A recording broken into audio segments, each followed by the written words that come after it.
SSC GD के लिए नया बैच चालू कर रहे हैं फ्री में यूट्यूब पर आप लोगों के लिए स्पेशली, जिसमें हम लोग पहला चैप्टर शुरू करेंगे नंबर सिस्टम। नंबर सिस्टम यानी कि संख्या पद्धति। ठीक है, जिसमें हम लोग पहले जानेंगे कि नंबर के बारे में जानेंगे कि क्या होता है आखिर संख्या, प्राकृतिक संख्या क्या होता है, पूर्ण संख्या क्या होता है, पूर्णांक क्या होता है, और ऐसे ही सहभाज्य, परिमेय, अपरिमेय, वास्तविक संख्या, इन सभी के बारे में जानेंगे। कितना लोग को लगेगा कि ई कुल काहे पढ़ा रहे हैं। तो आपको बता दें कि जैसे क्वेश्चन पूछता है कि प्रथम 10 प्राकृतिक संख्याओं का योग। अब प्राकृतिक संख्या नहीं पता होगा तो क्या सवाल लगाएंगे, समझ रहे हैं ना। तो चलिए वीडियो शुरू करते हैं। जिसमें पहला है प्राकृतिक संख्या। और प्राकृतिक संख्या क्या है? जैसे हम लोग गिनती में जिस संख्याओं का प्रयोग करते हैं उसे हम लोग प्राकृतिक संख्या कहते हैं। गिनती में हम लोग किस संख्याओं का प्रयोग करते हैं? गिनती में हम लोग जैसे 1 है, 2 है, 3 है, ऐसे ही अनंत तक ये सभी संख्याएं प्राकृतिक संख्याएं होती हैं। अब इसमें अगला है पूर्ण संख्या। यदि हम प्राकृतिक संख्या यानी कि गिनती वाले संख्या के पहले यदि 0 लगा दें तो उसे हम लोग पूर्ण संख्या कहेंगे। जैसे देखिए ये है प्राकृतिक संख्या यानी कि गिनती वाली संख्या है 1, 2, 3 ऐसे ही डाट डाट अनंत तक। इसके पहले यदि हम बस 0 लगा दें तो ये पूर्ण संख्या हो जाएगा। ठीक है, अब इसमें अगला है पूर्णांक संख्या। तो पूर्णांक संख्या क्या है? पूर्णांक संख्या यानी कि जैसे देखिए ये पूर्ण संख्या हो गया। अब इसी में प्राकृतिक संख्या को ऋणात्मक चिन्ह के साथ यदि ले लेंगे तो इसके संपूर्ण समूह को हम लोग पूर्णांक संख्या कहेंगे। जैसे देखिए माइनस इन्फिनिटी है, -3, -2, -1, 0, फिर 1, 2, 3 अनंत तक। ऐसे हम लोग देखिए इसे हम लोग पूर्णांक संख्या कहेंगे। यानी कि पूर्ण संख्या और प्राकृतिक संख्याओं को ऋणात्मक चिन्ह के साथ लेने पर जो समूह बनेगा उसे हम लोग पूर्णांक संख्या कहेंगे। ठीक है, कितना लोग को लगेगा कि ऐसे क्वेश्चन थोड़ी पूछता है, लेकिन इससे क्वेश्चन पूछता है, आप लोग को समझना होगा। अब इसमें देखिए अगला है सम तथा विषम संख्या क्या है। तो सम संख्या तो आप लोग बड़े दिन से पढ़ रहे हैं कि सम क्या होता है। जो 2 से विभाज्य हो जाए, भाज्य हो जाए उसे सम संख्या कहेंगे।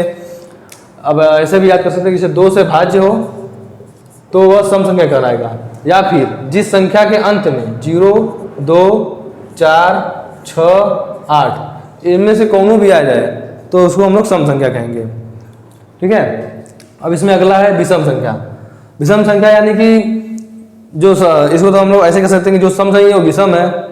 या फिर जिस संख्या के अंत में 1, 3, 5, 7, 9 इनमें से कौनों भी आ जाए तो उसको हम लोग विषम संख्या कहेंगे।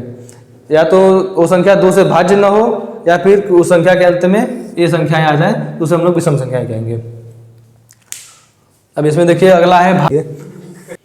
देखिए इसमें पहले हम लोग जानेंगे कि अभाज्य संख्या क्या होता है। भाज्य से पहले हम लोग जानेंगे कि अभाज्य संख्या क्या होता है। अभाज्य यानी कि ऋण संख्या, ऋण, इसी को हम अंग्रेजी में कहते हैं प्राइम संख्या। ये हिंदी मीडियम वाले की नहीं है, अंग्रेजी माध्यम वाले के लिए है। तो अभाज्य संख्या क्या होता है? देखिए अभाज्य संख्या ऐसी संख्याएं जिनके केवल 2 गुणनखंड हो उसे हम लोग अभाज्य संख्या या ऋण संख्या कहेंगे। अब वो 2 गुणनखंड कौन होंगे? तो देखिए जैसे कोई संख्या है 5 है, ये अभाज्य संख्या है तो इसके एक गुणनखंड तो एक स्वयं हो जाएगा 5 और इसका दूसरा गुणनखंड 1 होगा। एक गुणनखंड तो स्वयं संख्या हो जाएगी और दूसरा गुणनखंड 1 हो जाएगा। तो ऐसी संख्याओं को हम लोग अभाज्य संख्या या ऋण संख्या कहेंगे। इसमें लोग देखते हैं कि एक अभाज्य संख्या है कि नहीं, इसमें कंफ्यूज रहते हैं। तो आपको बता दें कि देखिए जैसे 1 है तो कोई भी संख्या जिसके 2 गुणनखंड हो तभी अभाज्य होगा। लेकिन देखिए 1 का तो एक गुणनखंड 1 हो जाएगा और एक स्वयं 1 हो जाएगा। तो ये दोनों देखिए एक ही चीज है, मतलब 1 है तो इसका गुणनखंड 1 ही हुआ, इसलिए यह अभाज्य संख्या नहीं है। इसकी हम लोग विषम संख्या में गिनती करते हैं, इसलिए एक अभाज्य संख्या नहीं है। तो सबसे छोटी हम लोग को प्राइम संख्या, प्राइम नंबर यानी कि सबसे छोटी प्राइम नंबर हो जाएगा 2 से शुरू होता है। देखिए 2 का एक गुणनखंड 2 स्वयं हो जाएगा और दूसरा 1 होगा, इसलिए 2 सबसे छोटी अभाज्य संख्या है। अब आपको बता दें कि 2 ही एक संख्या ऐसी है जो सम संख्या है और अभाज्य संख्या है। इसके अलावा कोई भी ऐसी सम संख्या नहीं है जो कि अभाज्य संख्या हो। ठीक है, इसमें ऐसे ही क्वेश्चन पूछा जाता है, डायरेक्ट क्वेश्चन पूछता है कि सबसे छोटी अभाज्य संख्या कौन है, तो सबसे छोटी अभाज्य संख्या हो जाएगा 2। अब इसमें नेक्स्ट पर हम लोग चलते हैं। नेक्स्ट है इसमें भाज्य संख्या। तो हमने देखा कि अभाज्य संख्या के लिए जिसके गुणनखंड 2 हो उसे अभाज्य संख्या कहेंगे। और इसी का जस्ट विपरीत हो जाएगा जिसके गुणनखंडों की संख्या 2 से अधिक हो, 2 से अधिक जिसके गुणनखंड हो उसे हम लोग भाज्य संख्या कहेंगे। जैसे में देखिए 9 का देखिए 1 3 हो जाएगा, फिर 1 3 होगा, 3 3 9, 9 एक स्वयं से भी कट जाएगा और फिर 1 से भी कट जाएगा, तो इसके 2 से अधिक गुणनखंड हो गए, इसलिए यह भाज्य संख्या है। अब देखिए नेक्स्ट है सहअभाज्य संख्या। सहअभाज्य संख्या यानी कि को प्राइम नंबर यानी कि सहअभाज्य संख्या। तो देखिए ऐसी दो संख्याएं जिनका मसह 1 हो उसे हम लोग सहअभाज्य संख्या कहेंगे। जैसे देखिए 3 है और 4 है, तो इसका मसह क्या होगा? इसका मसह 1 होगा, तो इसलिए इसे हम लोग सहअभाज्य संख्या कहेंगे। अब देखिए यदि पूछ दे कि 5 और 10 ये सहअभाज्य संख्या है कि नहीं, तो देखिए इसका मसह क्या होगा? इसका मसह होगा 5। और चूंकि हमने देखा था कि सहअभाज्य होने के लिए उन दोनों संख्याओं का मसह 1 होना चाहिए, तभी वह सहअभाज्य होगा, इसलिए यह सहअभाज्य नहीं है। और यह सहअभाज्य है। 3 और 4 हो गया, 5 और 7 हो गया, 11 और 12 हो गया। इनका मसह जिन भी दो संख्याओं का मसह 1 आ जाए उन्हें हम लोग सहअभाज्य संख्या कहेंगे। अब इसमें अगला है परिमेय संख्या और अपरिमेय संख्या। तो हम जानते हैं कि परिमेय संख्या यानी कि ऐसी संख्या जिन्हें p/q के रूप में लिखा जा सके, p/q के रूप में लिखा जा सके और जिसका q कभी भी 0 ना हो उसे हम लोग परिमेय संख्या कहेंगे। परिमेय यानी कि अंग्रेजी में इरेशनल नंबर, इरेशनल मतलब अपरिमेय हो जाएगा, रेशनल यानी कि परिमेय संख्या जिसमें p/q के रूप में लिखा जा सके और q कभी भी 0 ना हो, तो उसे हम लोग परिमेय संख्या कहेंगे।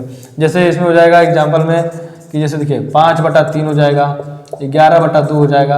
अब 5 भी कहे तब वो ही परिमेय संख्या ही है, क्योंकि इसके हर में हम लोग 1 लिख सकते हैं, इसलिए यह परिमेय संख्या है। अब इसमें अगला है अपरिमेय संख्या। ऐसी संख्याएं जो करड़ी में हो यानी कि रूट में हो, इन ऐसी संख्याओं को हम लोग अपरिमेय संख्या कहेंगे। अपरिमेय यानी कि इरेशनल नंबर।